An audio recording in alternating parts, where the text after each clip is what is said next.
मज़ेदार पालक रेसिपी आपके साथ शेयर कर रही हूँ। ये पालक का साग और इस पे बघार है लहसुन का, जो कि बहुत ही मज़ेदार सा कुरकुरा है।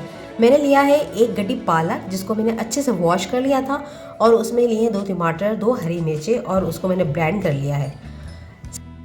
सरसों का तेल लिया है हाफ कप, और उसमें मैंने जिंजर गार्लिक पेस्ट का एक भर के चमचा डाला है और उसको हल्का सा सौते किया है।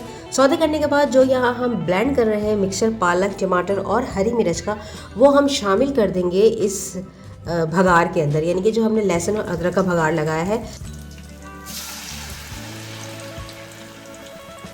सब्जियां तो होती ही मज़ेदार हैं, और जितनी हरे पत्ते वाली सब्जियां होती हैं वो तो होती हैं आपके लिए बहुत ज़्यादा मुफीद। इस मौसम में आप इस रेसिपी को ज़रूर ट्राई कीजिएगा। झटपट बनने वाली रेसिपी है। नाश्ते में आप इसको ज़्यादा से ज़्यादा खाएं, क्योंकि ये बहुत हेल्दी है, और सुबह का नाश्ता तो वैसे ही बादशाह हो जैसा करना चाहिए। तो ये रेसिपी आपके लिए बेहतरीन है।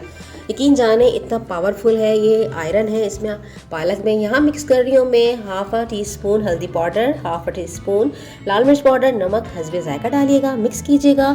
थोड़ा सा पानी मैंने ऐड किया था जिस वक्त हम ब्लेंड कर रहे थे पालक को, और अब आपने इसको कवर कर देना है, धीमी आंच पे पकाना है। जब इसका पानी खुश्क हो जाए तो आपने इसको तेज आंच पे भून लेना है।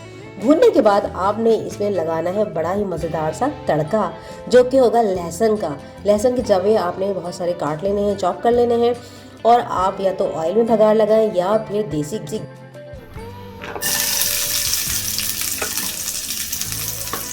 मज़ेदार सी पालक की सब्जी हो गई तैयार। लगाइए भगार और खाइए मज़े से। कैसी लगी रेसिपी ज़रूर बताइएगा। अपना रखिएगा बहुत सारा ख्याल, मुझे रखिएगा दुआ में याद। अल्लाह हाफिज़, टेक केयर, बाय।